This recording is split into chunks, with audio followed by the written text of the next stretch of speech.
In this video, I'm going to show you how to install flashing around your chimney for your tile roof. Alright, now whether you're installing flashing for your chimney, skylight, AC, or any type of square penetration, the concepts remain the same. And actually it's the same for a dormer wall as well, if you have a little build tile coming out of your roof.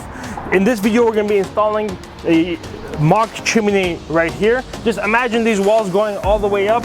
The flashing details remain the same. So you just have a counter flashing here. Now we have our mock chimney built here on our sample roof. Now instead of working up there where we have to work off the ground floor, we're just going to be installing the flashings around here. But just remember, the concepts remain the same, whether it's for a skylight, chimney, or any type of square penetration roof to wall. We're going to be using the same flashing, the same installation methods. Let me show you how to properly do those. Now the first thing we want to start off is installing our tile pan. Now depending on how your tile is laying out will determine the exact length of the tile. Now you always want to go 14 inches past the top of your chimney or skylight. Now on the bottom side, you want to come down, and depending on how it's situated, right here what we're going to do is make sure we come on top of this tile. The whole idea is any water that comes inside this tile pan, we want to direct it back on top of this tile right here. So we're pretty much going to come 3 inches above. That's right above the exposure line. So this is 3 inches right here, so that our tile is going to cover over it. We're not going to see the bottom of this tile pan. However, we're going to achieve the water coming back on top of this tile.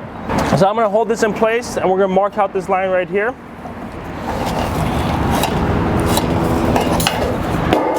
And what we want to do is cut it a 1/2 inch lip. Essentially the same lip that we have here, we want to have it on this side in order to make sure the water gets diverted to where we want it to go.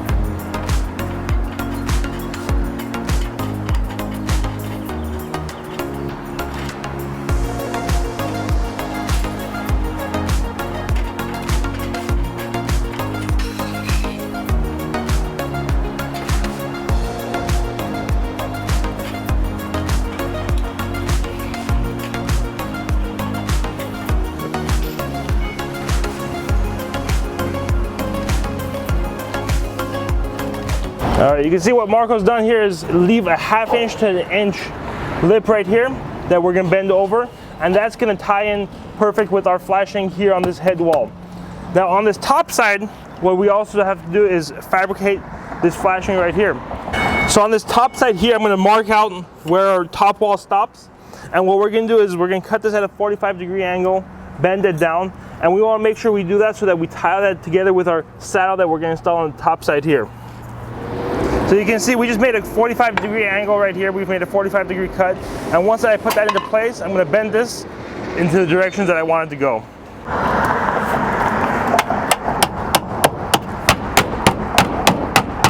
This is going to be sitting on the top side of that saddle wall, and the saddle will come sit on top of here. And I'll show you later how to properly tie that in to make sure we have a nice solid joint.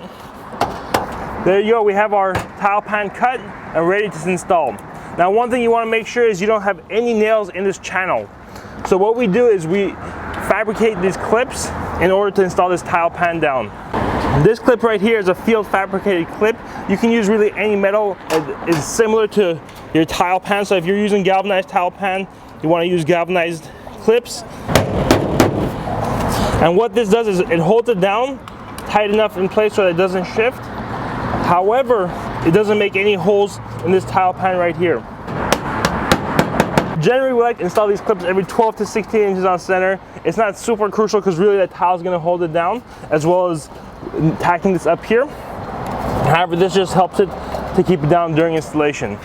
Now we're ready to install the tile. Before we do so, one thing that's extremely crucial to remember is you always want to make sure that this lip is bent up. You never want to have this lip flattened out. What that would do is any water that comes in here, it'll risk it going out of this channel. So we just want to make sure that we have this channel clear, open, free of any penetrations, with at least a minimum of 1/2 inch lips on both sides for the water to go down. All right, now we're ready to install this tile. Again, one thing you always want to be careful of is never bending this lip. And what we want to do is actually notch this tile. So you can see we're placing it down here. Now, this lip, you can see how it's standing up. The tile is not sitting properly due to this lip. So we pretty much want to just make a mark in here. You can either use a grinder to create a notch here, to create a channel, or you can just use your hammer.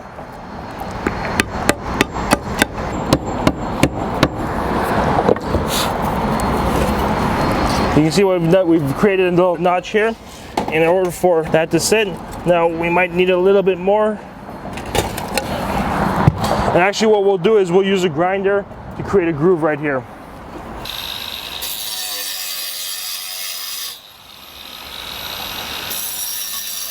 Now every tile is a little bit different. Some tiles have thicker backing, some tiles are just easier to break, but the concept is the same. Make sure that your tile doesn't bend down your tile pan. And again, we're not putting any nails in the tile pan, so make sure you're nailing outside of that.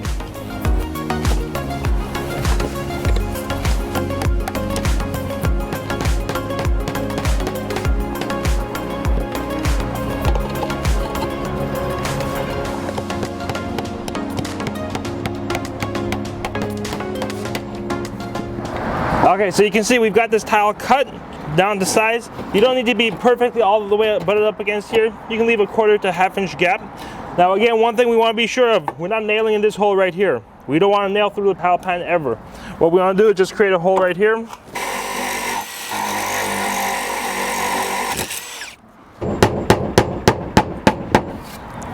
Let's say you had the tile installed here and you had a small strip. You still don't nail this down. What we want to do at that point is cut that narrow strip of tile down and actually glue it, whether caulking or mastic. We just glue it on this lip. It's a lot better for that tile to fall out, because really this tile right here is not doing anything as far as waterproofing goes. It's just aesthetics to cover up this tile pan. If we were to leave the roof as is, it would still not leak, because all this water would get in here and travel off our roof. So we don't want to make holes here. If you do have small strips, use glue and adhesive to fasten it down instead of nails. Now that we've got this tile pan installed, prior to continuing, I want to show you the purpose behind it. So again, even if we don't have tiles here, any water that's going underneath here is coming out the other end.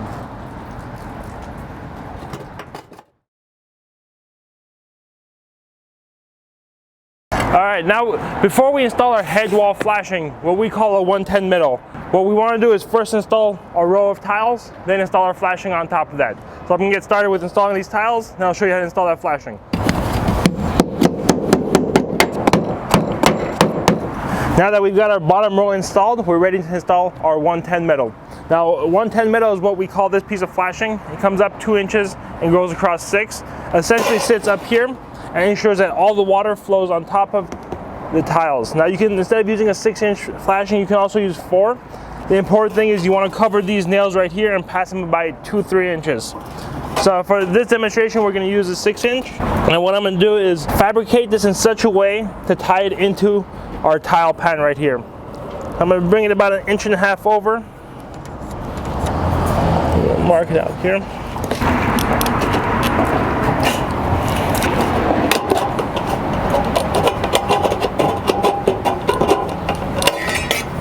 So one thing I've done, rounded off these corners, this is just for aesthetics and also prevents it from lifting up. Now this is what's really important, and I'm going to use this to tie this into my tile pan.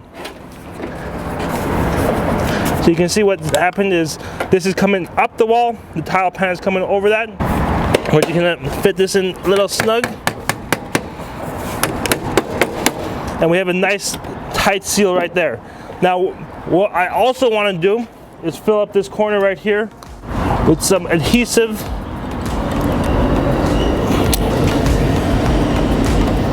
And you can see right there, that's going to stay totally watertight once I put a nail in this.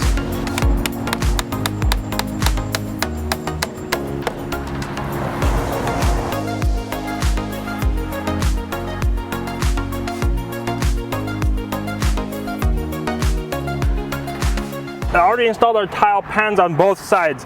If you remember, we brought them up about 14 inches or so, and the reason for this is when we're installing our saddle flashing comes up 14 inches. So ideally you want your tile pans to come pretty much right around your saddle pan. A little bit more or less does not hurt. And we've already cut this down. You can leave about a 1/4 inch gap on each side. But what this does is make sure that any water that comes here, again, is going, hitting that lip and traveling down. We don't want water to travel across our roof. We want it to travel down the tile pan, and that's what we're going to use the saddle to direct the water where we want it.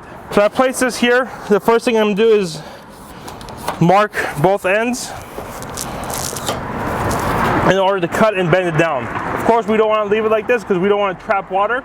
We want to cut these ears off to allow water to go down.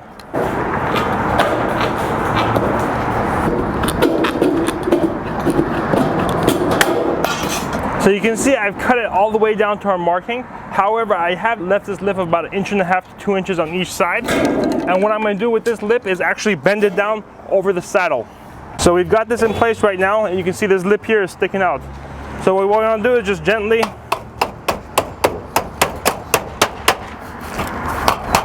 bend it over. Now the last thing that we have to do is put adhesive, put some caulking back there. The one I like to use is sheet metal adhesive, so we're going to put that back here, put this in place, and make sure we have a watertight system.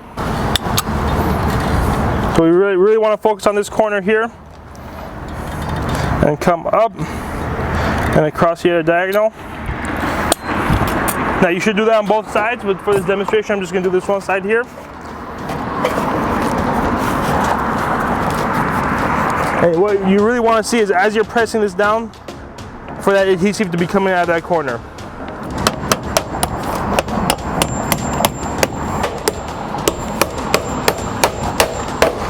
We've got this corner sealed, so any water that comes on top of the saddle is going to come, hit this tile pan, and go down the roof. The last thing to do is installing underlayment. Again, we want to install underlayment in a pattern from bottom to top to make sure that any water that's coming traveling on top of the underlayment is going to come on top of this flashing and not go underneath. Just like always, anytime we're using a self-adhered underlayment, we want to prime it first to improve adhesion. Alright, now just to install your underlayment, extremely simple. The way I like to do it is leave about a 3-4 inch gap here on the tile pan. Again, you got your tile pan coming up 14 inches, so we're not really concerned about this bottom 2-3 inches. We don't want to leave it exposed to the sun. So just remove the adhesive backing.